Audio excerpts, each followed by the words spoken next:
이런, 늦겠다.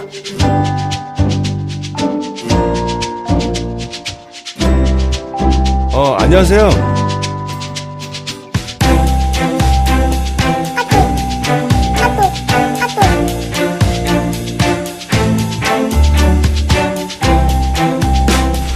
야, 너 뭐야 이거? 똑바로 못해 이거?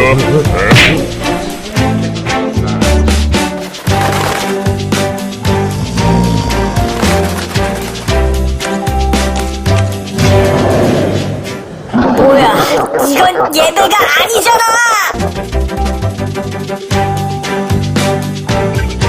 도와드릴게요.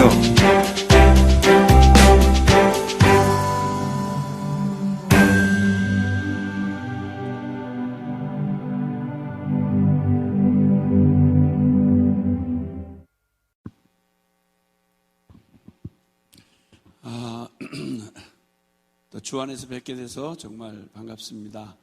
또 오늘 우리의 경배를 받으시기에 합당하신 우리 주님이신데, 또 우리 모두가 얼굴이 다른 것처럼 인생도 다르고 또 삶이 다 달랐는데, 동일하게 한 믿음과 또 소망 가운데서 한 주님을 섬기는 또 주 안에 형제 자매들로 이렇게 만나게 해주셔서 정말 하나님의 큰 은혜임을 또 감사를 드립니다.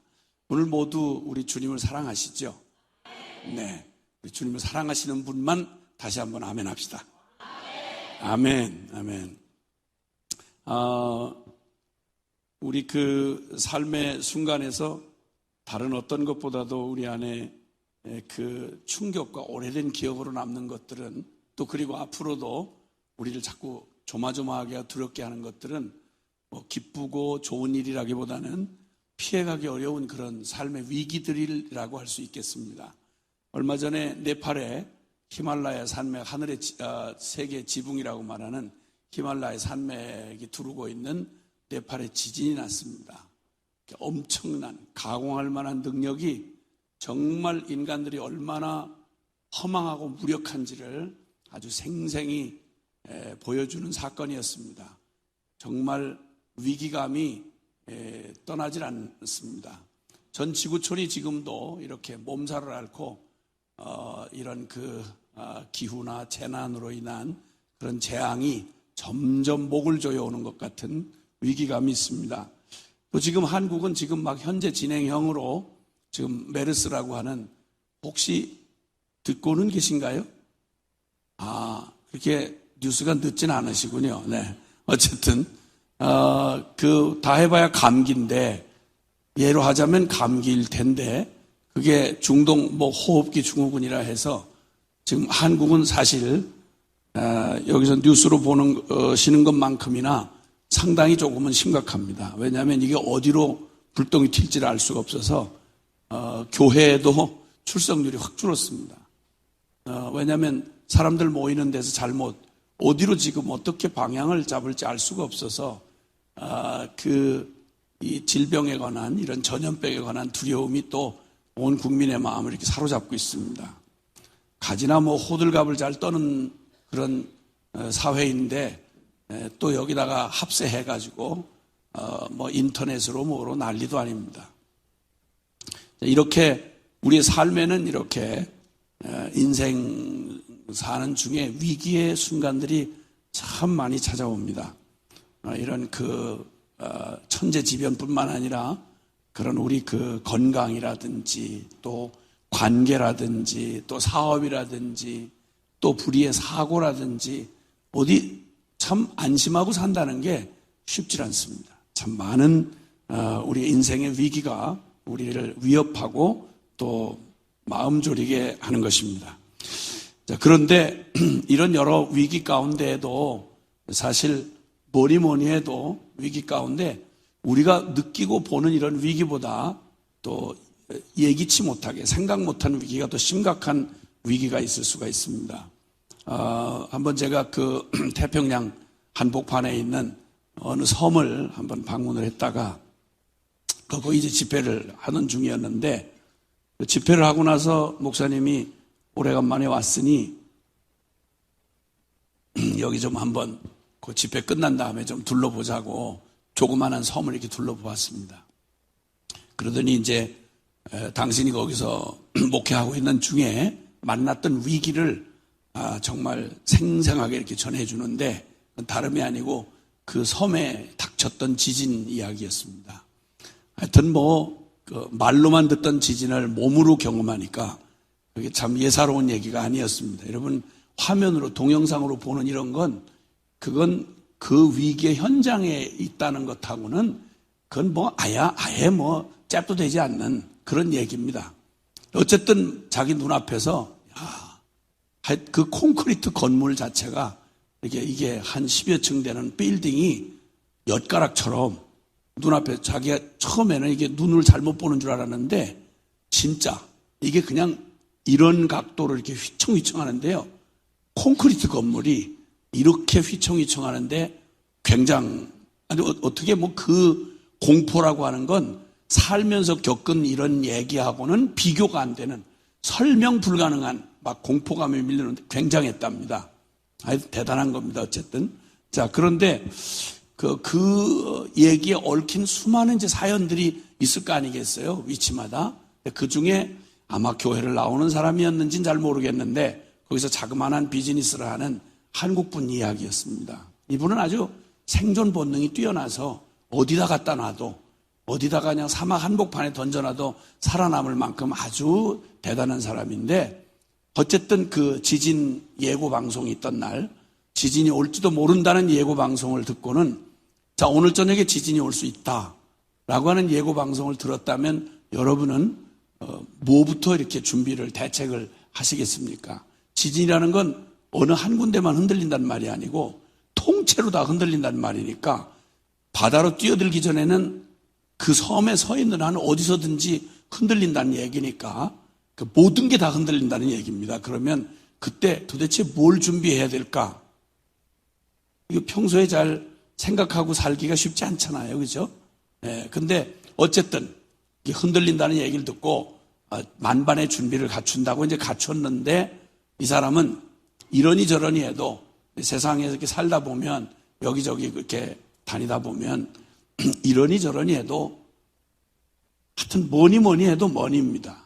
예, 이게 이 사람이 별 얘기 다 해도 솔직한 말로 돈 떨어지면 참 끔찍한 일 아니겠어요? 그래서 가서 이 사람이 드디어 지진 준비를 위해서 얼마 안 되는 거지만 사업자금 그 은행에다가 이렇게 예치해 놓았던 그 은행에 예치해 놓았던 걸 전부 현찰로 하여튼 달러 캐시로 그냥 다 이렇게 말하자면 바꿔놨습니다. 007 가방 한가득 이렇게 준비를 해서 지진에 대한 만반의 대비를 했습니다. 한가득 해가지고 그 오피스텔처럼 우리나라 표현으로 하면 사무실과 주거 공간이 같이 있는 이런 그 오피스텔 건물에 자기 사무실에다가 007 가방에 돈을 가득 현금을 넣어서 그리고 만반의 준비를 하고 지진을 기다린 건 아니겠죠. 지진을 피해가기를 기다리면서 이제 준비를 하고 기다렸습니다. 그냥 지나갔으면 좋으련만 정말 지진이 일어났습니다. 와, 이게 층이 높으면 높을수록 이 진폭이 흔들리는 진폭이 더 강하잖아요.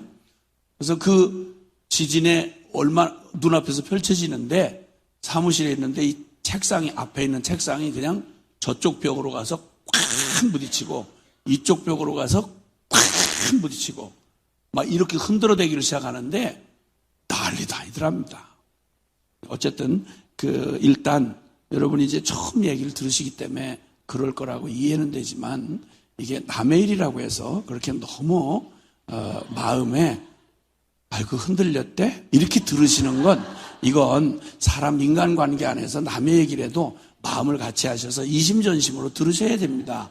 아니 그게 여러분 친척이거나 그래도 제가 적어도 대한민국 국민이라고 얘기를 했는데 이게 여기서 이렇게 흔들렸다는 얘기를 할 때 그렇게 표정의 변화 없이 들으시는 건 저도 드문 일입니다, 이게. 그래서 같이 마음을 같이 하시고 함께 놀래는 표정이라도 한번 이렇게 다시 한번 물론 갑자기 들으셔서 그런 줄 아는데 다시 한번 말씀을 드리겠습니다. 드디어 지진이 와서 책상이 이리로 꽉 너무 감사합니다. 너무 감사합니다. 정말 이렇게 할 때 주님이 역사하실 수가 있는 거예요. 이걸 마음을 같이 이제 마음결을 맞추고 듣는다 이렇게 생각하는 겁니다.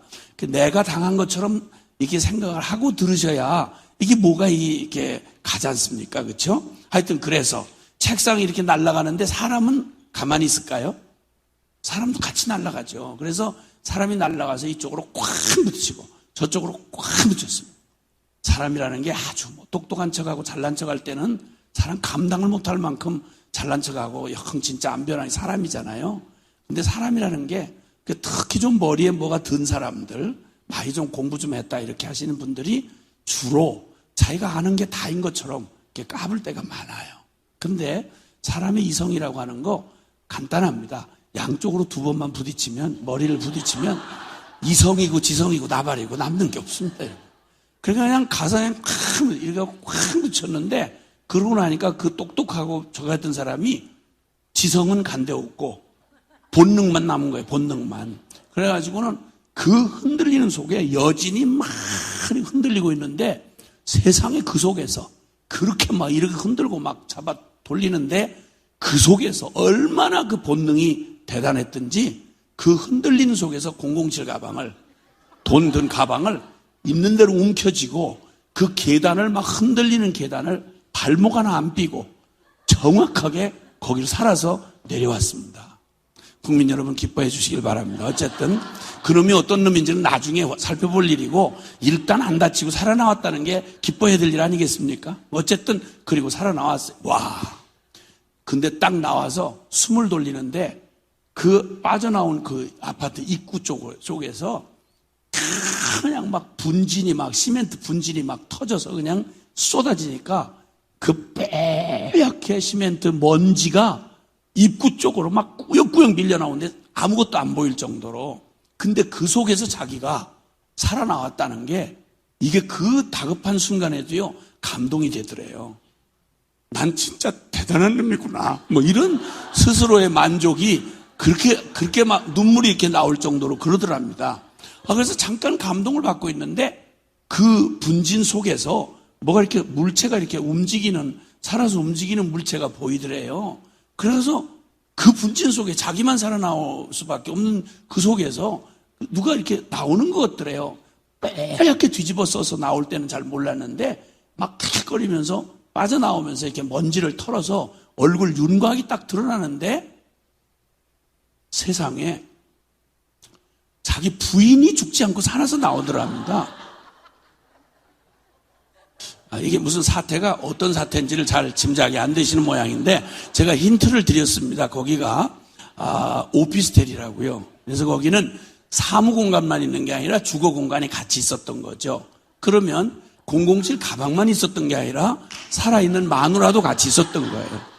아마 머리만 안 부딪혔더라면 아무리 이게 소중해도 그래도 푸한을 생각해서라도 일단 살아있는 마누라를 붙들고 나왔을 텐데 이게 부딪히는 바람에 이성은 온데간데 없고 본능만 남는 바람에 그냥 돈가방만 들고 튄 거죠. 그래가지고 그 다음에 뒤늦게 깨달은 사실은 지진보다 더 무서운 건 지진 속에서도 죽지 않고 살아나온 마누라가 진짜 무섭다는 걸 뒤늦게 이 사람이 깨달았답니다. 근데 저는 그 다음 얘기를 저는 마음이 어려서 그 다음 얘기를 참 할 수가 없어요. 그 놈이 그 살아남은 부인한테 무슨 일을 당했을지는 감히 저는 묘사를 할 수가 없어요. 제가 너무 여려서 난 그런 표현을 못하겠 진짜. 그 다음 그가 정말 뼈저리게 깨달은 건 이 땅에 지진보다 더 무서운 게 뭐가 있을까 생각했는데 지진보다 더 큰 위기는 바로 지진 속에서 죽지 않고 살아나오는 부인이 더 큰 위기라는 사실을 뒤늦게 깨달았다고 하는 사실을 이제 듣게 되었습니다.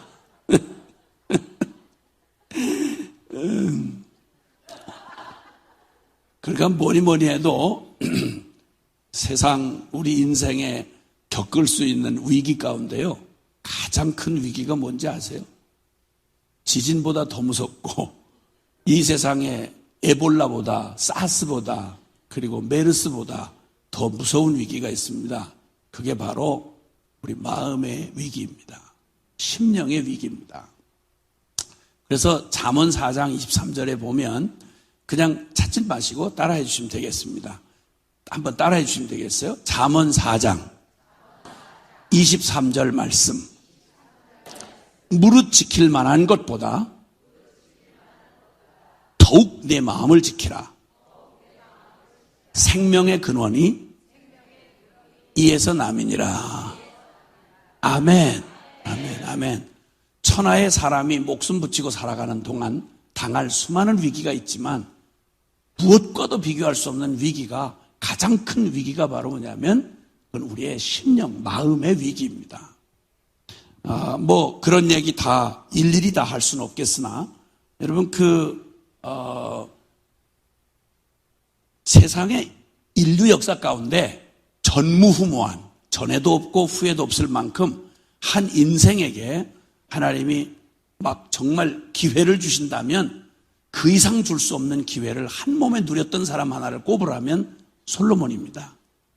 이 솔로몬 왕, 그는 천하에, 그는 부귀, 영화, 그러니까 그토록 우리가 미치도록 원하는, 행복할 거라고 생각하고 원하는 돈으로, 재산으로 말하면 아마 대강 그냥 조사를 해봐도요, 이 지금 현존하는 부자까지 쳐서 저 마이크로소프트의 빌 게이츠까지 해서 뭐 오래전에 뭐 하워드 휴지라고 하는 부자, 세계 부자들을 다 조사를 해봐도 역사상 솔로몬 왕보다 더 많은 재산을 가진 사람은 추정 가능한, 역사 속에 존재하는 사람 중에 없답니다. 거기에다가 통일 이스라엘 왕국의 왕이었습니다. 돈의 권력에, 그리고 그가 그 영화로움은 말로 다 할 수 없었습니다. 거기다가 지혜를 주셔서, 하나님이 지혜를 주셔가지고 그의 지혜는 담 밑에 우슬초로부터 시작해서 고대 시대에 저 하늘의 저 천문학에 이르기까지 그의 지혜를 감당할 자가 없었어요. 왜냐하면 하나님이 직접 주신 지혜였거든요. 보통 우리가 기억하는 대로 3천자문을 말했습니다. 지혜 중에 3천자문을 말하고 그의 지혜가 성경에 기록될 만큼 하나님이 주신 지혜를 소유했던 사람입니다. 거기에다가 여자만 놀라지 마십시오. 여자만 1000명을 처첩으로 거느렸습니다. 그것도 그냥 되나게나 아무 여자나 데리고 온 게 아니라 질서 정연하게 생긴 외모는 말할 것도 없고, 질서 정연하게 생겼다고 아무 여자나 데리고 온 게 아니고 전부 공주급에 해당하는 아주 귀티가 뚝뚝 떨어지는 여자만 골라서 1000명을 처첩으로 거느렸습니다. 그래서 오늘날 대한민국의 농촌 총각 문제가 이렇게 심각한 게 거기서부터 불균형이 생긴 겁니다. 솔로몬 아주 못된 사람입니다. 근데 어쨌든 이렇든 저렇든 이래서 사람으로 살면서 그렇게 부귀, 영화, 인간이 누릴 수 있는 모든 걸 한 몸에 누린 사람은 그 사람 전에도 없고 후에도 없습니다. 모든 걸 다 가진 사람이었습니다. 건강했고요. 그리고 좋은 부모 밑에서 당대 이스라엘 역사 속에 가장 영화로웠던 통일 이스라엘 왕국의 왕이었습니다. 자, 그런데 이 사람 삶에 틈이 하나 생기기 시작했습니다. 수많은 외적을 다, 주변 나라를 다 통치하고, 그리고 대단한 지혜로 주변 나라의 왕들의 존경을 받을 만큼 특별한 왕이었습니다. 하나님의 특별한 사랑을 받았던 사람입니다. 그리고 무엇보다도 그에게 주어졌던 최고의 영광은 역사의 그때 당시로만 세계 7대 불가사의라고 일컬어지는 솔로몬 성전으로 일컬어지는 하나님의 성전, 역사 속에 유일하게 세워졌던 성전을 원래는 아버지 다윗이 다 준비하고 지으려고 했던 걸 하나님이 허락지 아니하시고 솔로몬 그에게 그 성전을 마무리하도록 허락을 해주었던, 역사에 다시 반복할 수 없는 최고의 영광을 그가 누렸던 사람입니다. 그런데 이 엄청난 모든 상황 속에서 최고의 기회와 인생을 구가했던 그가 단 한 가지, 오늘 잠언 4장 23절 말씀처럼 지킬 만한 많은 게 있지만 너 무엇보다 네 마음을 지켜라. 만약 이게 왜 그러냐면 너의 생명의 근원이 되기 때문이다 라고 말씀하셨는데, 이 성경 말씀이 그냥 그대로 딱 맞아 떨어지고 무릎을 치도록, 이야, 진리 말씀이구나 하고 감동을 준 한 비극적인 케이스가 솔로몬입니다. 이렇게 놀랍도록 사람들의 부러움을 한 몸에 산 인생이었지만 딱 하나, 하나님의 이 경고를 무시했습니다. 그에게 있어졌던 모든 기회를 한꺼번에 사로잡아서 망하게 했던 가장 큰 위기가 바로 그의 마음을 지키지 못한 겁니다. 이게 열왕기상 11장에 나오는 말씀인데요. 그때 열왕기상 11장 4절에 보면 솔로몬 왕의 마음이 그 아비 다윗의 마음과 같지 아니하여 하나님 앞에서 온전치 못하였으니 라고 말합니다. 그러니까 하나님이 보시는 인간 기준을 보실 때 외모나 세력이나 돈이나 학식이나 다른 무엇으로 비교하지 않으십니다. 한 인간을 볼 때 온전하다, 온전치 못하다는 기준이 바로 뭐냐면 그의 마음인 것입니다. 솔로몬은 바로 다른 건 다 지켰는데 그 똑똑한 지혜를 가지고 자기에게 주어진 모든 기회를 한순간도 놓치지 아니하고 그 속국 하나 뺏기지 않으려고 정략 결혼을 해서 1000명이나 처첩을 거느린 겁니다. 정치적으로 뛰어난 사람이었으며 대단한 사람이었습니다. 그런데 딱 한 가지, 주님이 아주 경고하신 게 있었어요. 이방 여인들을 절대 어떤 이유로든 취하지 말라. 왜냐하면 주님이 경고하실 때 그는 이스라엘 혈통을 가지고 하나님의 언약을 가진 사람일 뿐만 아니라 주님께서 말씀하기를 이방 여인들을 취하지 말아라.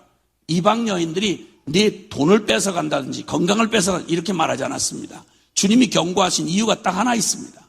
그 부정하고 하나님 모르는 패역한 그 땅의 여자들이, 그 육체파 여자들이 다른 걸 빼앗는 게 아니라 네 마음을 도적질할까 하노니 이방 여인들을 절대 취하지 말라. 하나님이 남자에게 힘을 주었다면 여자에게는 영향력을 주었지 않습니까? 좀 그런 얘기지만 사실입니다. 이게 어쩔 수가 없는 일입니다.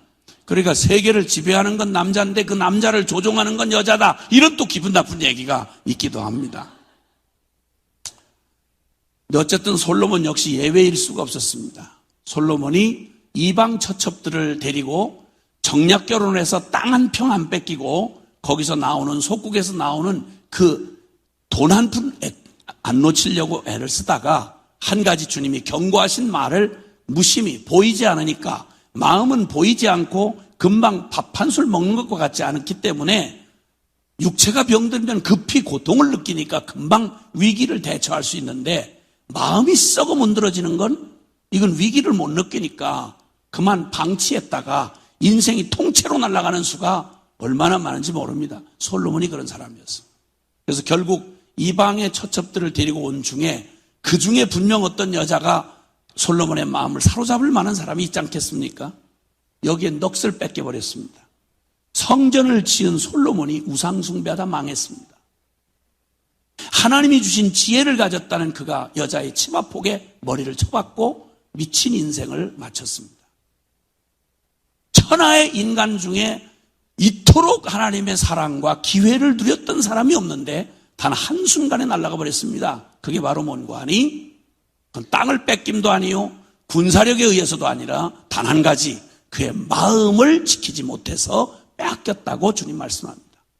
그때로부터 여러분 아시는 구약 성경의 얘기는 솔로몬의 미친 짓 때문에 저주로 임한 남북 이스라엘이 갈라지고 결국 남유다도 솔로몬이 저지른 우상숭배와 죄악의 동물을 받아가지고 남유다도 망해서 바벨론에 끝났고 북이스라엘은 더 말할 것도 없고 미친 짓 하다가 아시리아에 망하고 역사 속에 이름마저 사라졌습니다. 천하의 위기 중에 가장 큰 위기가 바로 마음의 위기라는 사실을 이상 더 강조할 이유가 없습니다. 사랑하는 성도 여러분, 다시 한번 기억하셔야 합니다. 한 번 더 따라 하십시다. 무릇 지킬 만한 것보다 더욱 내 마음을 지키라.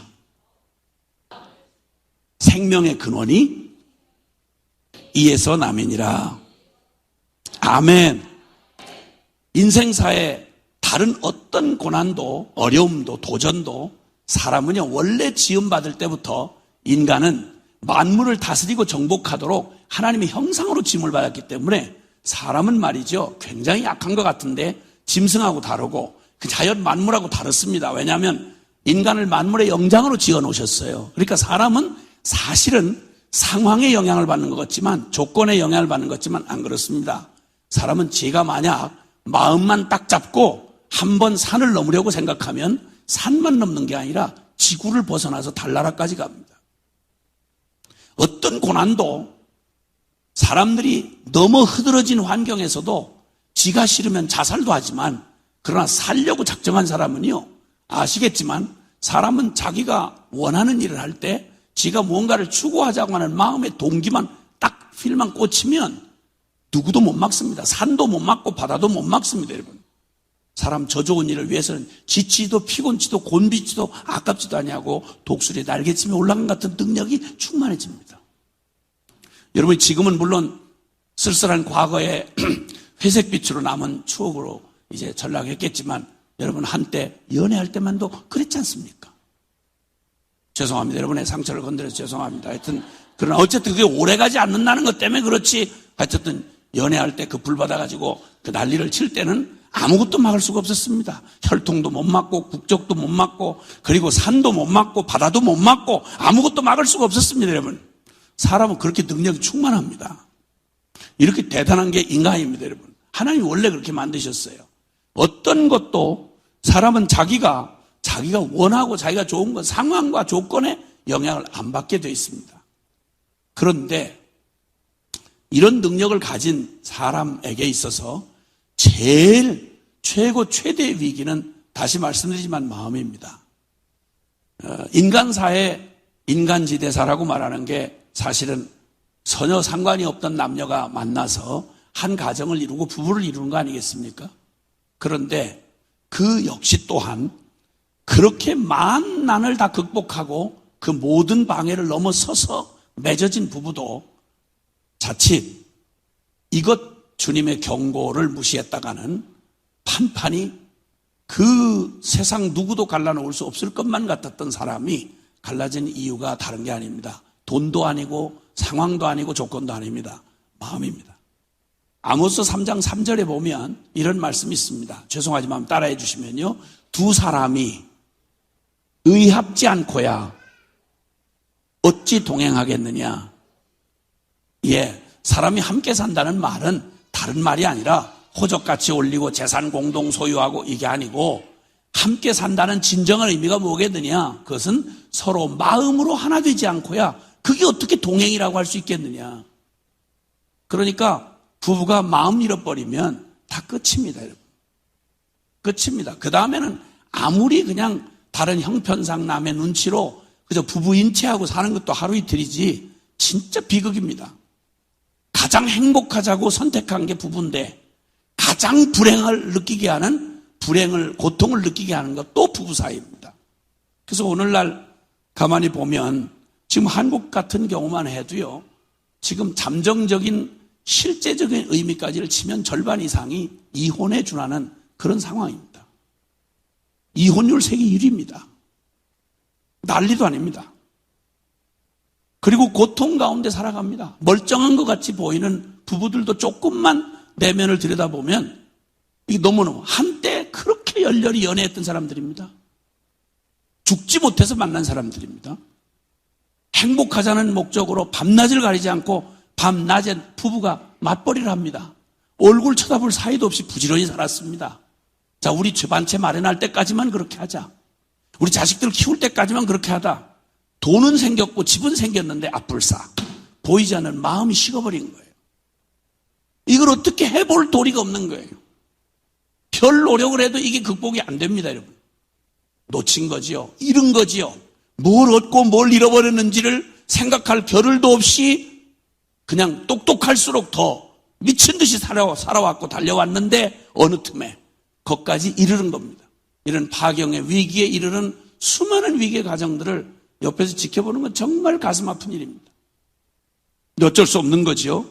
그러니까 위기 가운데 제일 끔찍한 위기가 바로 그겁니다.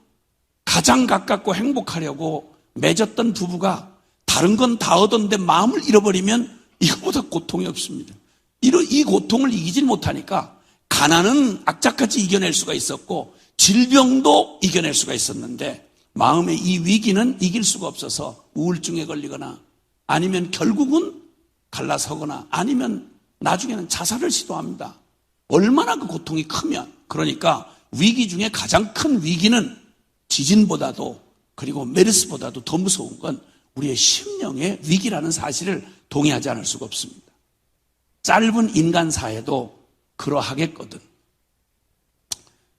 사실 다들 부부들이 이렇게 그냥 형식상 서로 이렇게 만나다 보면 다들 이렇게 겉으로 행복한 것처럼 그래요. 근데 어떻게 이렇게 속내를 이렇게 얘기를 하게 되는 기회를 듣다 보면 같이 복음 앞에서 이제 하나님 앞에서 자기들의 고통을 이렇게 얘기하고 나누다 보면 가장 그래도 괜찮게 사는 분들도 그게 들여다보면 그렇게 웃는 얼굴이 다 행복해서 웃는 것만은 아니라는 사실을 저도 복음 전하고 사람만 이렇게 골똘히 제가 사람 전문가로 이렇게 골똘히 복음 가지고 30년 이렇게 사람들을 만나다 보니까 이젠 별로 궁금하지 않습니다. 저 가정은 진짜 신비한 어떤 뭐가 있나 보다. 이런 생각이 요만큼도 안 생깁니다. 다 그렇고 그래요. 솔직히. 그리고 하도 이렇게 사람들만 골똘히 다른 거 아니고 사람만 이렇게 골똘히 복음으로 이렇게 만나다 보니까 이제는 표정만 봐도 대강 알 수가 있겠어요. 지금 표정 바꾸지 마세요. 제가 여러 차례 이미 봤기 때문에 지금 바꾸는 건 전혀 도움이 안 됩니다. 전혀 도움이 안 됩니다. 웃음 뒤편에 얼룩덜룩한 눈물 자국이 남아있는 걸 제가 보았습니다. 호탕하게 껄껄거리는 그 호탕함 뒤에 초조하기 짝이 없는 사람의 심령의 초조함을 읽을 수가 있게 됩니다. 하나님 없이 우리 인생만 내버려 둔다면 여러분, 이거 내 인생 내 거 아니라는 건 내가 지금 내 인생 굳이 더 경험 안 해도 압니다. 내 마음도 내가 마음대로 할 수 없고요. 그렇죠? 그렇죠? 예, 맞아요. 저 남의 얘기하면 남의 흠 잡는다 그럴 테니까 저희 부모님만 해도 이미 다들 이제 세상을 떠나서 이제 이 세상 분이 아니시지만 저희 어머니만 해도 진짜 어떻게 골라잡아서 행복하려고 골라잡은 신랑이 어떻게 그런 신랑을 만났는지 난 진짜 이해가 안 됩니다. 정말 참 죄송하고 외람 되는 말씀인데 어떻게 남자를 고르다가 그런 남자를 골랐는지 고생 죽도록 하셨어요. 저희 어머니 진짜 고생 많이 하셨습니다. 저희 아버지 잘 나가는 고급 술집 주인이셨습니다. 사장님이셨어요. 아주 세속적으로 쫙 빠진 기생들을 여러 명 데리고 사업을 잘 하시던 우리 아버님이시라서 여자의 술에 이 세상의 쾌락에 하여튼 즐기고 사는 데는 아주 부족함이 없도록 재주가 많으셔서 돈을 잘 벌어서 아주 원 없이 사셨습니다. 아주 이빠이 땡기고 사셨습니다. 일주일에 한두 번 의무감으로 아버지고 또 남편이니까 일주일에 한두 번 들어오시는데 일찍도 안 들어와요. 옛날 통행금지 시절에 밤 12시면 통행금지 다 체포되잖아요. 통행금지 시간 5분 전에 정확하게 술이 만땅이 돼가지고 들어오세요. 들어오는데 저희 어머니가 절 닮았어요.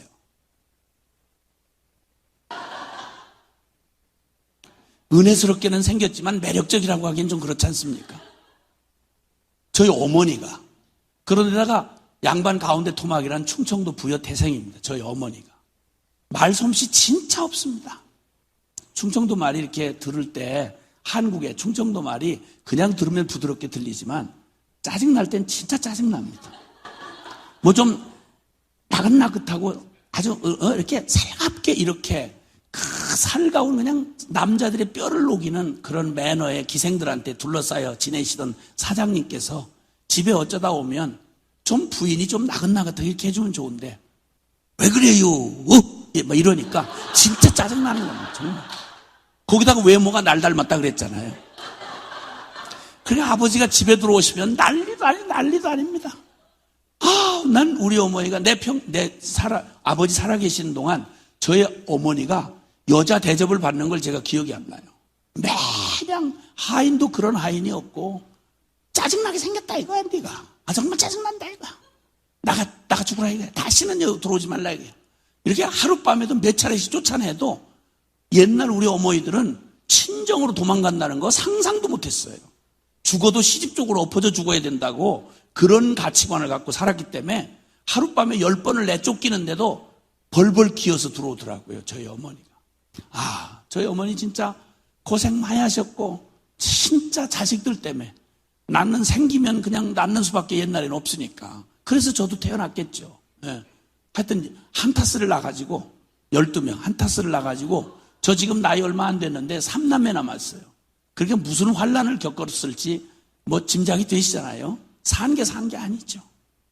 행복하자고 시집을 와가지고 진짜 지옥 문 앞을 겪었던 분이 저희 어머니세요.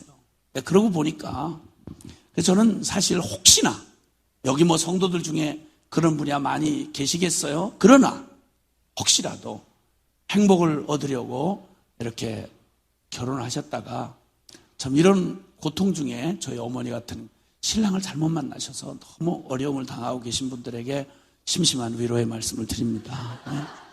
얼마나 어려우시겠습니까? 정말 위로의 말씀을 드립니다. 그러나 용기를 드리고 싶어요. 너무 포기하거나 낙심하지 마십시오. 조금만 기다리면 그놈이 반드시 죽는 날이 옵니다. 그러니까 전혀 걱정하지 마시고 그냥 근심하지 마시고 조금만 기다리세요.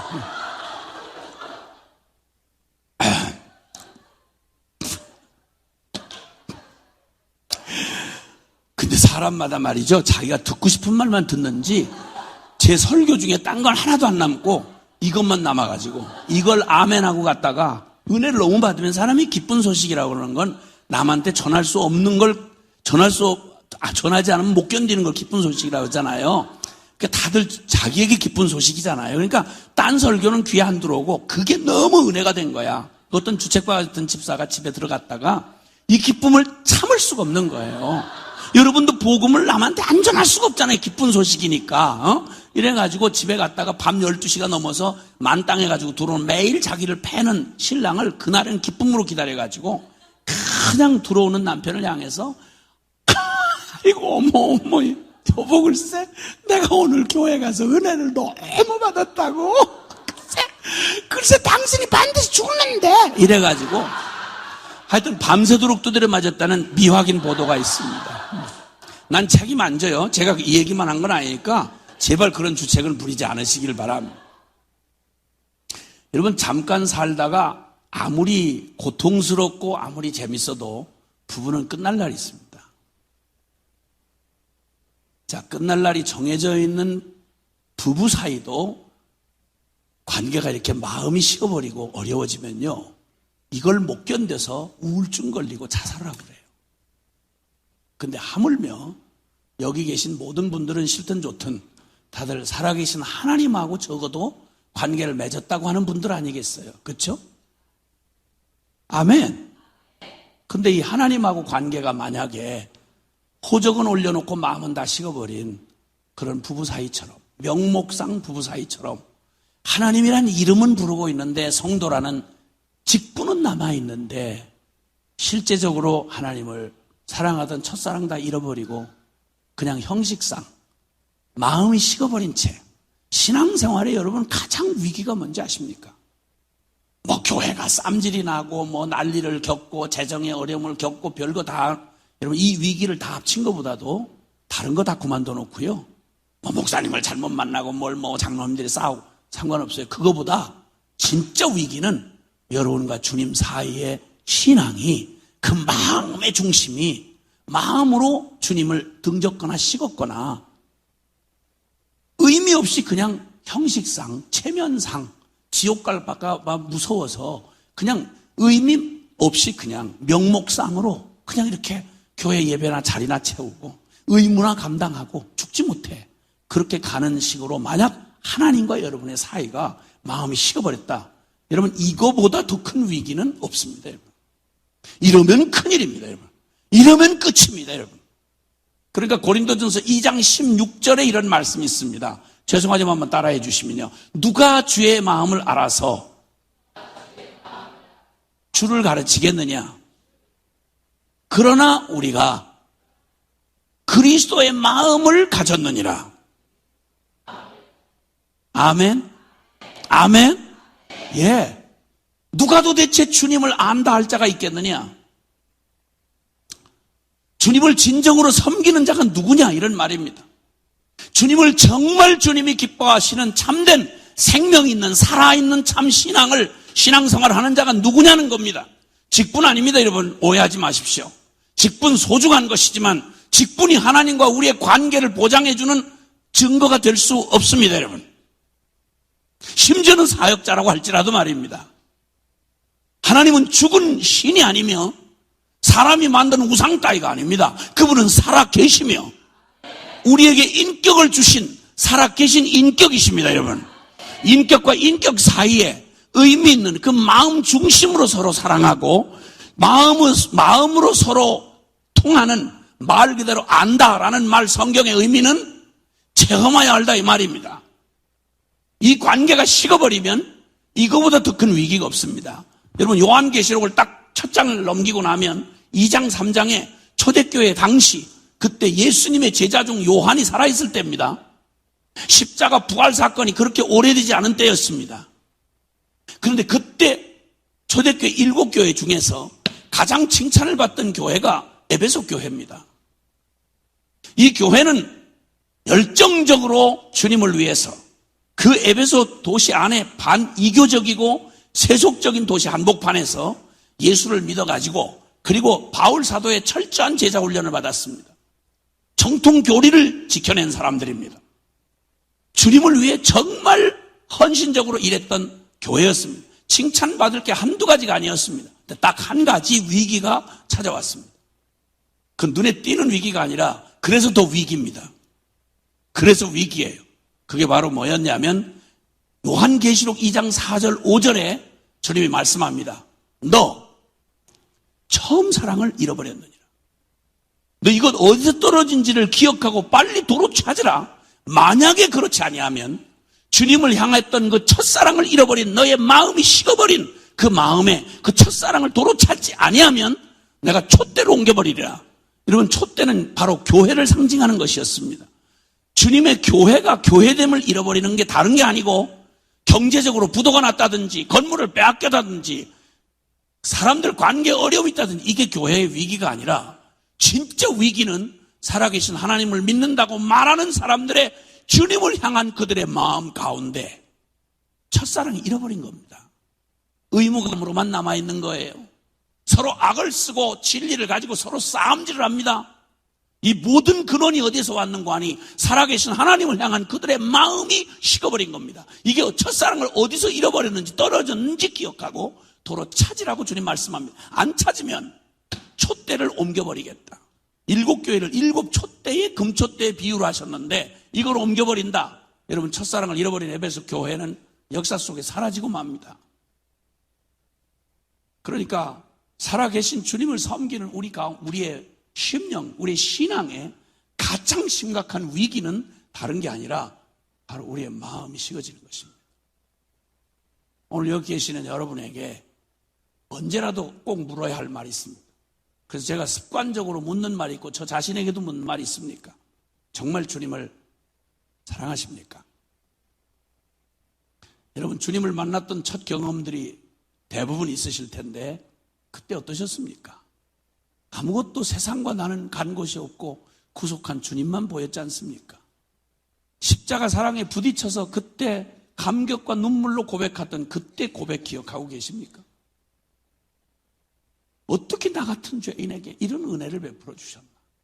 어떻게 이런 사랑을 나한테 주셨나?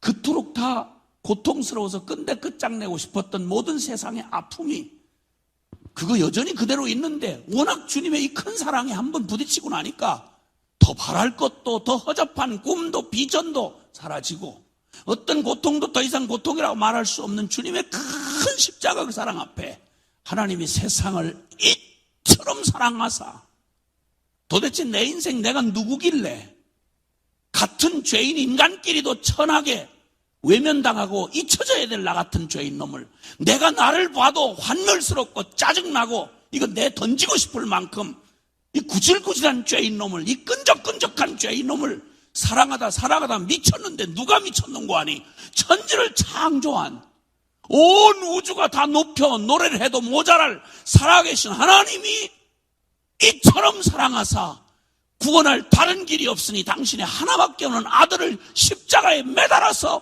나를 잡아서 나를 구원했다. 여러분 이 사랑에 한번 되게 부딪히고 나면 뭐가 도대체 보이며 뭐가 문제가 될 게 있으며 뭘 허접하게 다른 걸 구할 게 있겠습니까? 여러분, 이렇게 인생 전부를 뒤집어 놓고 목숨을 거는 순교의 행렬이 이어진 게 2000년 기독교 역사입니다. 사람을 잡아 죽이고 짓밟고 스데반 때려 죽이는 것부터 해서 야고보의 목을 치고 제자들 거꾸로 매달아 이 베드로를 거꾸로 매달아 순교를 시키고 바울의 목을 참수를 시키고 12제자가 다 그렇게 순교를 당했고 그 후에 일어난 주의 백성들이 여러분 가까운 최근까지만 해도 한국만 해도 여러분 한국교회 이제 다 해봐야 130년입니다. 10만이 넘는 사람들을 죽였습니다. 예수 이름으로. 역사에 끊임없는 고통과 짓밟힘을 당하면서도 교회를 끌 수 없었던 건 여러분, 예배당은 허물고 불사질 수가 있고 성경은 불태울 수 있지만 주님의 십자가 그 사랑에 부딪혀서 주님의 사랑에 사로잡힌 성도의 가슴에 붙은 주님을 향한 사랑은 아무도 빼앗을 수가 없었습니다. 여러분, 이게 2000년 기독교 역사입니다. 이게 복음입니다. 여러분, 어떤 고통도 상황적 위기도 우리를 흔들 수는 없었는데 오늘날 한국 교회를 보면 70년대 80년대만 해도 눈물의 예배가 참 많았습니다. 대단하고 화려한 뮤지션 없어도 굉장한 시설 없어도 멋있는 콘티 짜여진 예배 없어도 촌스럽고 투박했어도 눈물이 있었습니다. 이민생활 어려워도 이민 1세대들 여기 와서 주님 앞에 듣기로 그저 오직 뼈 빠지게 벌어서 주님의 몸된 교회 영광 위하여 그 소망 하나 붙들고 신앙으로 이긴 그 승리의 얘기들은 감동 자체입니다. 여러분, 고국 땅 버리고 부모 등지고 저 하나 먹고 살기도 급급했던 죄인놈이 무슨 천지에 무슨 성자가 됐다고 선교사로 가서 자기의 생애를 가족과 운명을 걸고 자기 자신을 드리는 이런 일이 가능하겠습니까? 복음 아니면 불가능합니다. 나 같은 죄인 살리신 주 은혜 놀라워. 나 같은 죄인 살리신 주 은혜 놀라워. 잃었던 생명 찾았고 광명을 얻었네.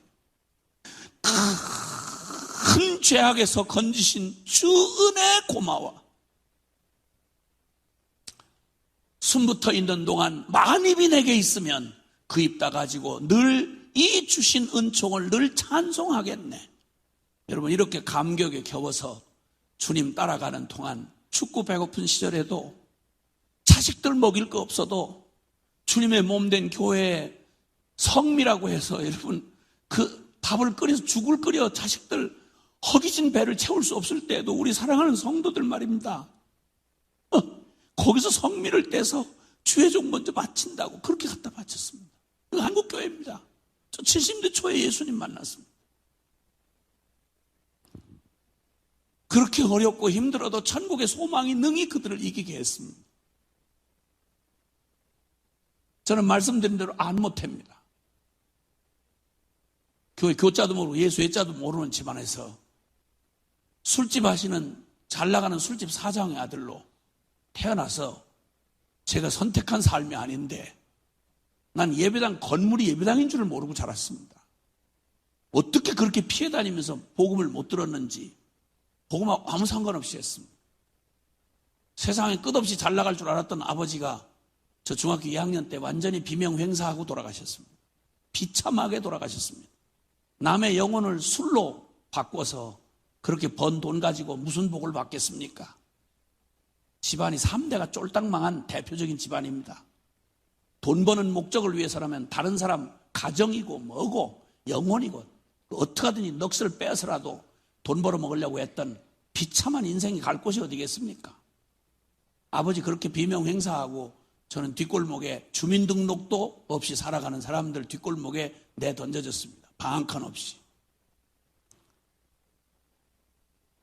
제가 원해서도 아니고 아버지가 술집 했지 내가 술집한 사람 아니었습니다. 저희 가족들 그냥 기가 막힌 상황에 내던져진 채로 사람이기를 포기한 마냥 술, 마약, 음란, 살인 이런 게 매일 일상처럼 벌어지는 뒷골목에서 거기서 살아남아야 했습니다. 왜 살아야 하는지 내가 누군지 아무도 가르쳐주지 않았습니다. 제일 막막한 건 그 기가 막힌 두려움에 사로잡혀 있을 때 누구 불러서 도와달라고 부를 대상이 저에게는 없었습니다. 누가 날 좀 도와줘요. 나 어떻게 살아야 돼요? 내 인생이 어디로 가는 거예요? 예? 누가 날 좀 도와줘요. 이렇게 부탁할 대상이 없었습니다. 사람 그까짓 거 춥고 배고프고 두드려 맞고 좀 뭐 죽을 위기 꼽는 거야. 살아온 사람들이라면 대부분 한두 번 다 경험하지 않겠어요? 진짜 제게 인생의 고통은 뭐 춥고 배고프고 매 맞고 이런 건 지나가면 잊어요. 근데 지금도 생각하면 내 마음에 아릿하게 남는 아픔이 있다면 그 기가 막히고 막막한 순간에 부를 대상이 없는 거예요. 그럼 미국 땅에 혼자 뚝 떨어졌는데 말도 안 통하는데 전화번호 하나 없이 누구 도와달라고 부탁할 사람이 하나도 없이 이 땅에 떨어졌다고 생각해 보시라고요. 그 막막함을, 그 기가 막힌 비참함을. 제가 바로 그런 놈이었습니다. 죽을래도 죽어지질 않아요. 모질질 못해서 못 죽겠는 거예요. 자학증에 시달리던 어느 날, 난 한 가지 확신을 가지고 있었습니다. 천하에 나 같은 실패하고 찌그러진 놈을, 망한 술집 아들 놈을 기억하는 놈은 천하에 없다고. 예, 맞습니다. 일가친척 참 많은 집안입니다. 집안이 번성한 집안인데 아버지 잘 나갈 때 그렇게 문턱이 닳도록 드나들던 수많은 일가친척 떨거지, 그날 이후로 지금까지 그 필요한 시간에 단 한 번의 자비, 도움, 눈꼽만큼도 도움 받아본 적이 없습니다. 인생 허망하고 인간 기대할 것 전혀 없다는 건 저는 어려서 이미 통과했던 사람입니다. 의지할 데가 아무도 없었습니다. 자학증이 시달리던 불쌍한 저를 딱 한 가지 제가 잃어버리고 놓치고 모르는 게 있었습니다. 아무도 나를 기억해 주지 않는다고 확신했는데 제가 모르는 게 한 가지 있었습니다. 나를 결코 잊을 수도 포기할 수도 없는 한 분이 있다는 사실을 저는 몰랐습니다. 그분은 내가 지금 제 생명보다 더 사랑하는 저희 주님이십니다. 그분의 이름은 예수 그리스도이십니다. 제 삶에 제 발로 교회를 나갈 수 없는 저에게 특별히 개입을 하시고 마지막 자학증이 시달리던 저 인생에 다 쏟아진 물 같던 내 인생에 주님이 강권적으로 개입을 하시고 찾아오시기 시작했습니다. 그리고 저를 교회 앞으로 끌어내셨고 복음의 이야기를, 간단한 복음의 얘기를 듣게 하셨습니다. 나는 기독교가 대단히 심오한 종교인 줄 알았더니 간단하게 꽉 짜면 하나더라고요. 하나님이 세상을 이처럼 사랑하사 독생자를 주셨으니 이는 저를 믿는 자마다 멸망치 않고 영생을 얻게 하려 하심이라. 그거더라고요. 그 얘기를 설교 시간에 또 스토리는 딱 하나인데 그걸 울고 먹고 삶아 먹고 재탕해 먹고 삼탕해 먹고 이게 교회더라고요. 그걸 찬송가로 부르고 그걸 기도로 표현하고 그걸 또 여러 프로그램으로 많은데 매년 얘기가 하나님이라는 분이 계시는데 십자가에 그 아들이 죽었고 그래서 그를 믿으면 죄를 용서받고 하늘나라 간다. 스토리가 딱 하나더라고. 알고 보니까 나도 술집 아들이라 눈치는 있지 않습니까? 이 사람들은 한 얘기를 또 하고 또 하고 이리 둘러먹고 이리 지져먹고 볶아먹고 재탕 삼탕 하는 거구나. 이렇게 어느 날 그 스토리가 이해되던 어느 날 놀라웠게도 그 스토리가 나하고 아무런 상관이 없던 스토리가 저에게 개인적인 의미로 다가오던 순간이 있었습니다. 난 설명할 수 없는 일인데 지금은 알죠. 그걸 성령님이 그렇게 하셨다는 걸. 그 말이 제 개인적인 의미로 다가오던 날 천지를 창조한 조물주라는 신이 가장 인생 중에 죄인 놈 중에 치여서 저 쓰레기처럼 취급받아가지고 지옥에 내던져도 아깝지 아니할 실패한 놈은 나 같은 놈을 사랑하다가 미쳐서 하나밖에 없는 아들을 대신 잡아 나를 구원하시려고 십자가의 그 사랑으로 날 찾아왔다. 이 얘기가 나한테 어떻게 개인적으로 들리는 거 하니 그 하나님이 날 보고 복잡하게 말하더라면 난 못 알아들을 놈이죠. 근데 그 놀라운 요한복음 3장 16절의 진리를 나에게 개인적으로 말씀할 때 내가 널 사랑한다. 난 내 생애 처음으로 듣던 얘기였습니다. 내가 널 사랑한다. 부모한테도 날마다 욕지거리만 배웠지 들어봤지 내가 나를 사랑한다는 말 연습으로도 들어본 적이 없습니다. 근데 내 생애 처음으로 나 아닌 다른 인격에 의해서 내가 사랑받는 존재라는 사실을 처음으로 들었던 게 바로 제가 지금 제 목숨보다도 사랑하는 주님한테 처음 들었습니다. 두 번째 의미를 깨닫게 하시는데, 그것은 넌 재수없이 태어난 망한 술집 아들이 아니고 내가 너를 대신해서 내 생명을 내어줄 만큼 넌 소중한 놈이야. 이걸 제 안에 받아들이게 한 거예요. 저는 이 두 가지 사실을 깨닫던 순간, 그날, 그게 70년대 초였습니다. 그날 훌러덩 뒤집어져가지고, 그때 미쳐가지고 지금까지 40여 년 세월이 지나는 동안 주님 지금까지, 그때 미쳐가지고 지금까지 계속 날로 그 증세가 심해져 가고 있습니다. 그날 이후로 날 보고 예수 믿으면서 조금 더 열심히 해봐라, 조금 더 성경을 많이 읽어라, 기도를 좀 더 해라, 이렇게 말해주는 분은 없었습니다. 대부분 저를 지도해 준 분들은 너무 그러지 말아라, 너무 설치지 말아라, 너만 예수 믿냐 이러고 저를 깔아앉히고 붙들었지, 날 보고 더 해보라 이렇게 말한 사람 없었습니다. 그때부터 미쳐서 지금까지 계속 날로 증세가 더 심해질 것이고, 앞으로 또 날이 지나면 몇 년을 더 살지 모르지만 더 미쳐 있을 겁니다. 그건 확실합니다. 그렇게 만난 주님 만나서 나는 예배당에서 들려주는 말 문자 그대로 믿었습니다. 예수 잘 믿으면 천당 가게 된다는 줄 알고, 예배 드릴 때마다 저는 순서가 되면 날 천당 데려가나 하고 기대하고 예배당에 참석을 했어요. 예배 때마다 감격으로 참석했습니다. 진짜 나는 순서 따라 점수 차면 천당 데려간 줄 알았어요. 저 이렇게까지 제가 오래 살 줄은 저는 꿈에도 생각해 본 적이 없습니다. 그런데 주님이 안 데려가면서부터 역사는 복잡하게 꼬이기 시작했고, 웬 여자 하나가 날 따라다니기 시작했습니다. 국민 여러분, 이건 실제 상황입니다. 제가 그 여자를 따라다닌 게 아니라 그 여자가 날 따라다녔습니다. 물론 역사는 기록하는 사람 관점에 따라 다를 수 있지만, 그러나 분명한 건 날 따라다닌 겁니다. 계속 지금까지 따라다닙니다. 어쨌든 그래서 너무 미안해가지고 결혼을 했습니다.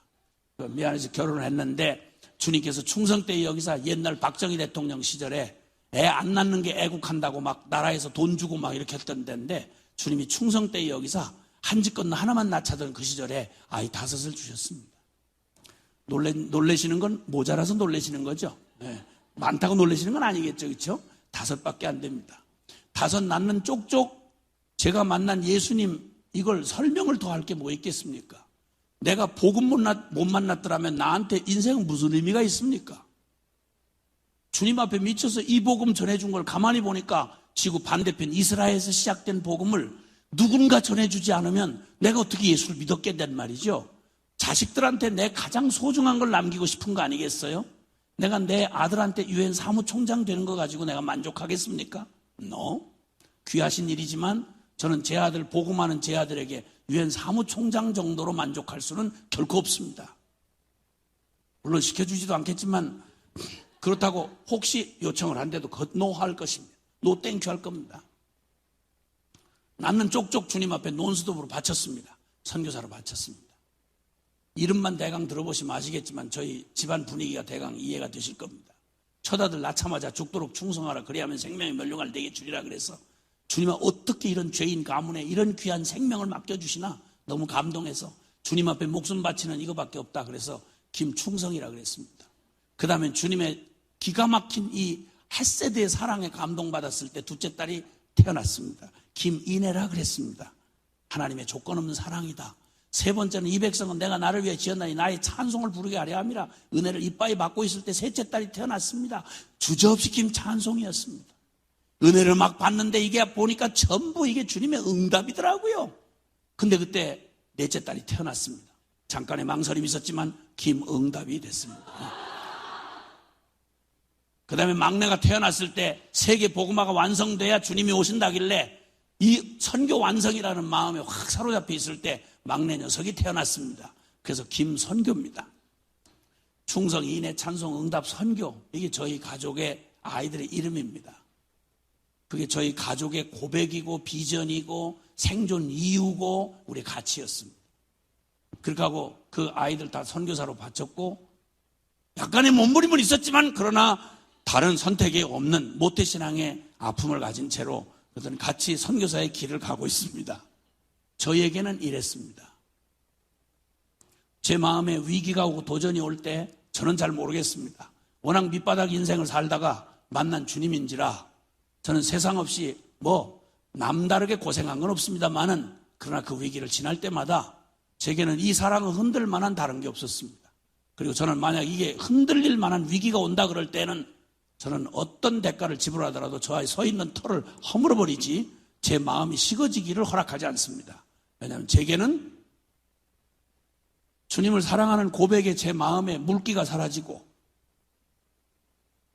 의무감으로 밀려온다. 이런 순간이 만약 위기가 온다. 그러면 저는 제 안정된 자리를 털어버리지 거기에서 그 위기를 대신하고 그 안락한 거 찍어먹고 살기에는 저는 너무 선이 넘어간 사람입니다. 저는 모두가 이러는 줄 알았습니다. 특히나 사랑하는 조국 대한민국의 교회를 섬긴 지 전임 사역으로 섬긴 지 30년째입니다. 교파라고 생긴데 예수 믿는다고 하는 특별한 사람들이라고 하는 데는 별로 궁금할 데가 없이 주님이 섬기게 해주셨습니다. 아무것도 없던 시절에 한국교회는 주님을 향한 이 사랑의 고백이 그냥 같이 공유되던 교회였습니다. 말하면 흘릴 눈물이 있었고 주님 예수님의 십자가 얘기하면 감동을 하기를 주저하지 않았습니다. 근데 지금 한국교회는 달라졌습니다. 화려한 예배당이 남아있고 멋있는 예배 의식은 남아있는데 이렇게 감동할 만한 심령의 눈물 젖은 심령을 찾아보기가 쉽지 않습니다. 반질해져서 계산 주산을 딱 탱기고 계산해봐서 여기 벌써 개척교회인데 예배당 헌금 내라고 할 것 같다. 그럼 젊은이도 안 남습니다. 거기 다 빠져나갑니다. 딴 데로 옮기면 되니까. 사랑하는 마음으로 죄를 책망할 수가 없습니다. 조금만 부담스럽고 짜증나는 얘기하면 딴 교회 가면 되니까. 내가 아는 한 한국교회 제가 처음 예수님 만났을 때만도 그렇지 않았습니다. 야단을 먹고 실패하고 넘어져 죄를 지었을 때에는 책망을 받고 징계를 받으면 덜덜 떨면서 가슴 아플지라도 회개하고 그 징계를 따랐습니다. 다 그런 건 아니겠지만 그래도 주님을 사랑한다고 그러면 흘릴 눈물이 있었습니다. 여러분. 지금은 반질반질하고 잘 먹어 키운 우리 다음 세대들 교회에 남아있지 않습니다. 많이 배우고 세련된 교인들 순수함을 찾아볼 수가 없습니다. 그 멋진 예배당에 수만 명이 몰려왔다가 설교 시간 10분만 늦으면 인상 짜고 우수수 뒤에서 일어납니다. 주님 사랑함을 눈꽃만큼 찾아보기가 쉽지 않은 때였습니다. 뭘 얻고 뭘 잃어버렸는지를 묻지 않아도 알 만큼 마음은 이미 식었습니다. 교회 가는 데마다 교계에서 교단에서 저한테 부탁하는 말이 있습니다. 이 완전히 식어버린 이 사람들의 마음에 불을 좀 댕겨달라는 거예요. 딴 요구가 없습니다. 이 무심하고 감동이 안 가는 이 사람들의 심령에 싸구려 삼류 소설 같은 TV 드라마를 보고 흘릴 눈물이 있어도 십자가 얘기를 듣고는 흘릴 눈물이 없는 이 세대의 이 강팍한 심령들에게 주님의 마음을 좀 전해달라는 거예요. 절 보고 주문하는 내용이 가는 데마다 그래요. 왜냐하면 그 수많은 세미나 훈련, 수많은 지식의 증가, 바이블 스터디 아무리 해도 이 세련되고 반질반질한 이 사람들의 중심을 바꾸기에는 너무 역부족인 거예요.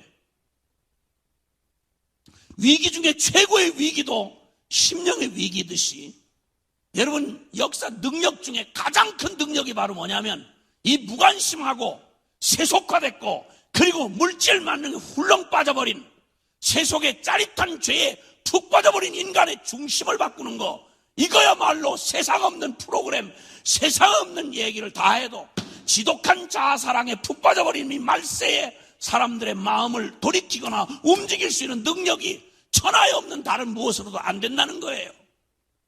불가능하다는 거예요. 교회 그러려니 해야 되는 거예요. 요즘 교인들은 그렇다는 거예요. 요즘 이 세대를 향해서 교회가 할 수 있는 일이 별로 없다는 거예요.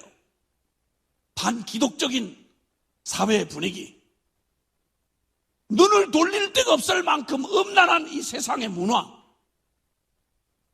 이제는 아야 상대질, 절대진리란 말을, 절대란 말을 절대 입에다 낼 수 없도록 동성애부터 시작해서 모든 인간 기본의 가치가 있는 대로 도전을 받고, 아시는 대로 여러분 여기 PC USA가 동성애 합헌 결정한 거 아시죠?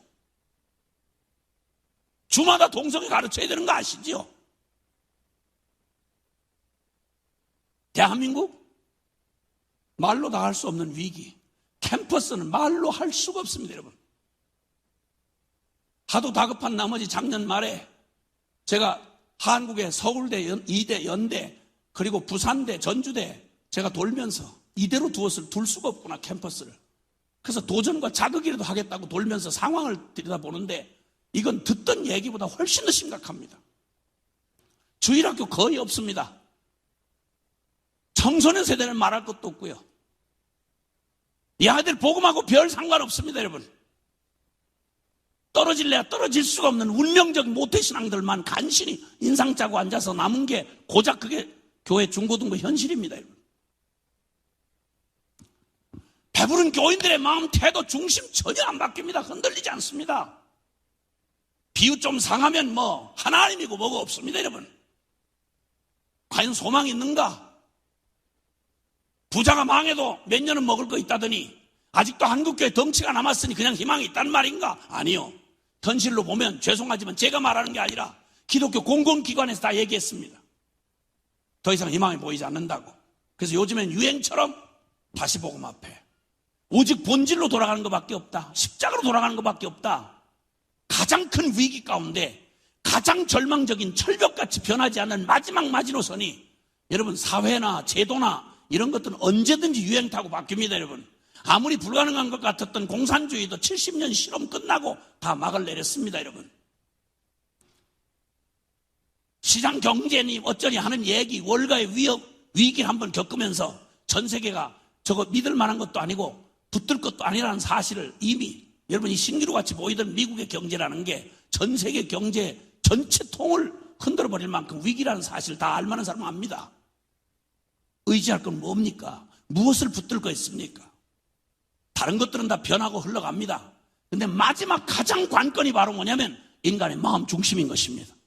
이 마음을 움직일 수 있는 이 능력이, 위기도 가장 큰 위기가 바로 마음의 위기듯이 교회에 지금 가장 큰 건 다른 아무리 체제를 바꾸고 정치 조직을 바꾸고 프로그램을 바꿔도 다른 건 바꿀 수 있는데 여러분 진짜 중심이 안 바뀌는 겁니다. 오직 나 하던 이 지독한 자아 중심의 이런 죄인들의 심령을 오늘 고린도후서 5장 13절로 17절에 보라 새 것이 되었다라고 말하는 핵심이 뭔지 아십니까? 자기만을 위하여 살던 자가 이제 주님 안에서 뒤집어져 가지고 이제는 미쳤어도 정신이 온전해도 오직 나 추구하던 하나님을 믿어도 나 위로해주는 하나님, 나 고쳐주는 하나님, 내가 이용할 하나님, 이 하나님을 찾지. 그 중심이 바뀌어서 오직 주님이 말씀한 대로 마음과 뜻과 정성과 목숨 다해 주 너의 하나님을 사랑하고 내 이웃을 내 몸같이 사랑하라는 이 주님의 이 절대 계명이 우리 안에 이루어질 거라는 가능성이 보이질 않습니다. 여러분 기억하십시오. 결론처럼 말씀드립니다. 여러분 결론처럼 말씀드립니다. 그것은 다른 건 다 실패하고 모든 건 끝장이 나도 오직 한 가지 우리에게 주신 주님의 놀라운 희망 하나가 남아 있습니다. 사실은 우리가 그걸 버렸기 때문에 우리는 이 절망 앞에 서게 된 겁니다. 부딪힐 벽에 부딪힌 겁니다. 틀렸다, 안 된다, 절망이 돼야 됩니다. 완전한 절망이 찾아와야 합니다. 복음 아닌 복음의 본질에서 벗어난 우리의 모든 인간의 통박, 경험, 그리고 능력, 이 모든 것들이 왕창 부서져야 합니다. 우리의 손목에 힘이 빠져야 합니다. 그리고 오직 우리는 이제 주께서 오직 유일무이하게 오직 하나로 주신 하나님의 유일한 복음, 바로 십자가 부활의 그리스도의 복음인 것입니다. 여러분, 십자가에서 주님을 만나면 가장 불가능했던 인간 중심 존재를 뒤집어 버립니다. 그리고 우리가 그토록 바뀔 수 없었던 우리의 모든 가치를 뒤집어 놓고, 그리고 이제는 오직 나만을 위해서 정신이 온전해도 나를 위하고 미쳤어도 나를 위해 살던 자가 오늘 여기 말씀처럼 우리가 정신이 온전하여도 주님을 위한 거고, 그리고 미쳤어도 오직 너희를 위한 것. 그래서 나만을 추구하던 나의 중심이 바뀌어서 이제는 주님이 원래 꿈꾸셨던 우리의 존재의 중심을 바꾸시는 변화. 사랑하는 여러분, 모든 만사의 근원은 우리의 삶의 주님의 이 아름다운 원형이 가리워지고 그 능력이 나타나지 않는 이 기가 막힌 우리의 이 자아의 감옥에서 우리를 진정으로 바꾸시는 주님의 복음의 능력을 경험하고 싶으신 분만 아멘 합시다. 예, 이거 봐야 합니다. 그리고 주의 영광을 봐야 합니다. 재설명 필요 없이 누구든지 그리스도 안에 있으면 새로운 피조물이라. 이전 것은 지나갔으니 보라, 새 것이 되었도다. 할렐루야. 아멘, 아멘. 이 거룩한 기쁜 소식을 우리에게 주시고자 하늘의 영광을 버리시고 이 땅에 오신 예수 그리스도, 우리를 지으신 분이요 우리를 디자인하신 분입니다. 주님처럼 우리의 마음을 아는 분이 없습니다. 주님과 같이 우리의 마음을 만질 수 있는 분도 없습니다. 오직 주님만이 우리의 마음을 새롭게 하실 수 있는 유일한 주님이십니다. 전능하신 주님조차도 우리의 마음을 바꾸시고 우리 중심을 바꾸시고 우리의 존재를 바꾸시려고 세상에 하나밖에 없는 아들 독생자 예수 그리스도를 이 땅에 보내시고 우리를 이 저주받은 이 자아의 감옥에서 우리의 저주를 끝내시고 이 자아의 병든 이 자아를 십자가의 죽음에 던져버리시고 우리 안에 새 피조물 된 우리 안에 새로운 영의 사람을 지으시고 하나님의 형상을 따라 살 수 있도록 하게 하시는 이 거룩한 복음의 능력으로의 초대, 여러분 이 초대에 기꺼이 기쁨으로 여러분 응하시기를 바랍니다. 십자가로 나아가면 주님의 영광을 볼 수 있습니다. 죽어야 삽니다. 나 죽어야 예수 삽니다. 아멘입니까? 누가복음 9장 23절에는 죄송하지만 따라합시다. 아무든지 나를 따라오려거든 자기를 부인하고 제 십자가를 지고 나를 쫓아야 할지니라. 무릇 살고자 하면 죽을 것이요 죽고자 하면 살리라. 아멘. 사랑하는 여러분, 주님을 만나는, 살아계신 하나님을 만나는 유일한 길은 다른 것이 아닙니다. 오직 십자가, 바로 그 길입니다. 그 길로, 죽음의 길로 초청하시는 주님 앞에 우리의 죽어야 될 옛 자아의 병든 자아를 은폐하거나 붙들고 미련을 떠는 한 절대 주님 만날 수 없습니다. 그 주님께로 나아오시되 죽고자 하면 삽니다. 여전히 나를 부둥켜 안고 나를 사랑하며 연연하는 한 복음은 먼 희망밖에는 될 수 없습니다. 10년, 20년, 30년 평생을 복음 앞에 애를 쓰고 살다가도 결국은 털썩 주지 않고 실패자로 끝나는 이유가 다른 게 아닙니다. 십자가로 나오기를 거부하면 그렇게 되는 것입니다. 오직 주님 앞에 나오시면 주님의 십자가는 관념이 아니고 철학이 아닙니다. 십자가는 죽음을 말하는 것입니다. 우리의 변할 수 없는 우리의 옛사람, 저주받은 죄의 종로로 타던 우리의 나 하던 내가 주님의 죽음이 저렇게 확실한 역사적 객관적 실제인 것처럼 우리의 심령 안에 나에 대한, 나 자신 내 자아에 대한 죽음이 일어나야 이젠 부활하신 주님이 내 안에서 사실은 기적을 경험하고 그 믿음을 믿는 믿음 안에 살아가는 게 크리스찬의 삶이요 그게 새 피조물의 삶인 것입니다. 여러분, 마지막으로 한 번만 더 따라해 주시면 좋겠습니다. 갈라디아서 2장, 큰 소리 따라해 주시면 좋겠습니다. 갈라디아서 2장 20절 말씀. 내가 그리스도와 함께 십자가에 못 박혔나니 그런즉 이제는 내가 산 것 아니요 오직 내 안에 그리스도께서 사신 것이라. 이제 내가 육체 가운데 사는 것은 나를 사랑하사 나를 위하여 자기 몸을 버리신 하나님의 아들을 믿는 믿음 안에서 사는 것이라. 아멘이십니까? 여러분 생에 언제 이 고백이 설명 필요 없이 여러분 자신의 고백이 되어진 순간이 있으십니까? 제가 묻는 말은 여러분 어떤 영적 체험을 하셨냐 이런 거 아니고 여러분 장로님, 권사님, 집사님 뭐 이런 직분자냐 묻는 말 아닙니다. 제자 훈련을 잘 마치셨냐 이 말 묻는 게 아니고 이 말씀을, 이거 한국말이 아주 쉽습니다. 다른 말이 아닙니다. 삼중적으로 반복해서 강조합니다. 내가 그리스도와 함께 십자가에 못 박혔다. 그러므로 이제 내가 사는 것 아니고 내 안에 그리스도가 사신다. 그럼 육체 가운데 사는 의미는 뭐냐?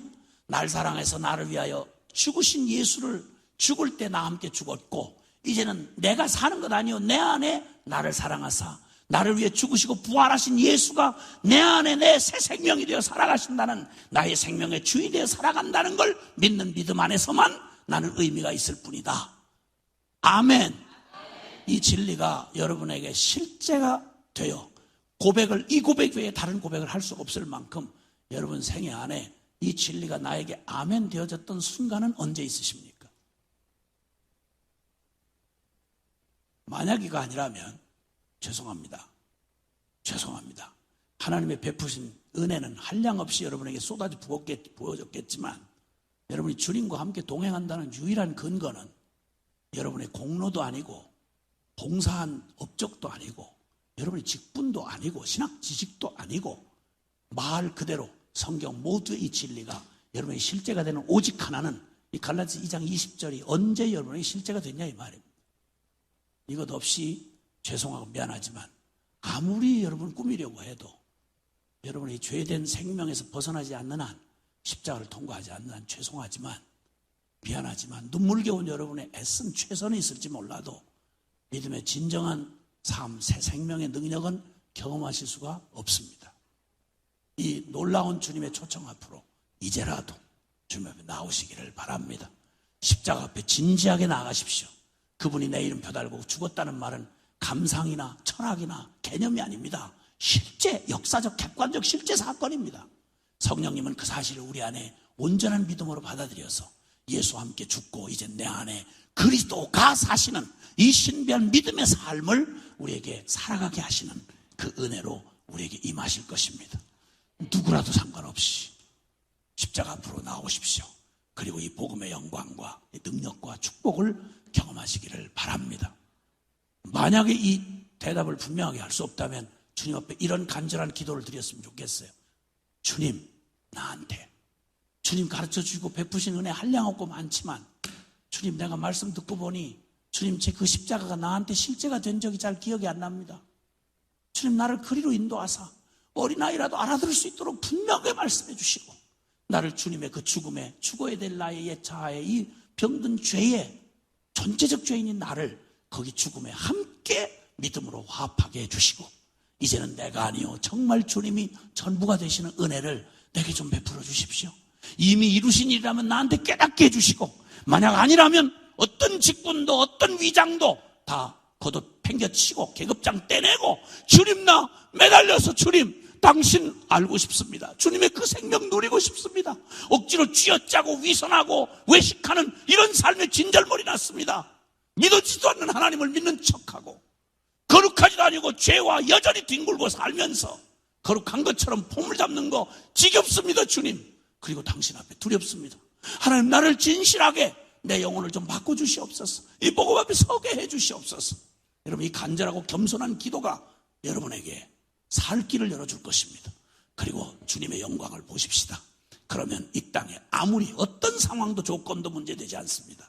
우리의 마음의 중심을 바꾸신 주님의 복음이라면 우리를 통해 이 세상 바꿀 수 있습니다. 잠깐 기도하십시다. 여러분 가슴에 두 손을 좀 얹어 주시겠습니까? 우리의 전심을 표현하는 의미로 가슴에 두 손을 좀 얹읍시다. 여러분의 내면의 존재에 대하여 언제 정직하게 꾸미고 위장하고 나를 자꾸만 암시하고 위로하려고 하는 노력하지 마십시오. 그렇게 해서 되는 거 아닙니다. 정직한 마음으로 숨길 수 없는 마음으로 주여 내 영혼을 아시는 주여 내 영혼을 살펴주셔서 주님 내 영혼을 살펴주셔서 불쌍하고 가련한 죄의 종노릇하며 자아에 질질 끌려다니는 나의 모습을 선하게 살고 싶고 주님의 뜻대로 살고 싶지만 그럴 능력이 전혀 없는 채로 죄의 정욕에 질질 끌려다니는 주님 나를 주님 이제는 더 이상 위장할 수 없습니다. 주님 나를 주님께로 십자가 앞으로 가지고 나갑니다. 십자가에서 이미 이루신 당신의 그 능력을 우리 안에 주님 동일하게 성령님 이루셔서 이 끈적끈적한 죄의 사슬을 끊어주시고 자아의 이 욕구를 주님 죽음에 넘겨주시고 주님만이 나의 생명의 전부가 되어 주시옵소서. 여러분 귀에 들릴 만큼만 큰 소리 내지 않으셔도 되겠습니다. 우리 함께 우리의 전심으로 이 소망을 주 앞에 드리며 이미 이 놀라운 은혜 안에 이미 들어가신 분이라면 주여 내 안에 당신으로 더욱 충만케 지금이 충분하지만 내 만족이 아니라 당신의 영광에 이를 때까지 나를 더욱 충만케 해주시옵소서. 우리 함께 여러분의 귀에 들릴 만큼 여러분의 전심을 다해 함께 입을 열어 기도하겠습니다.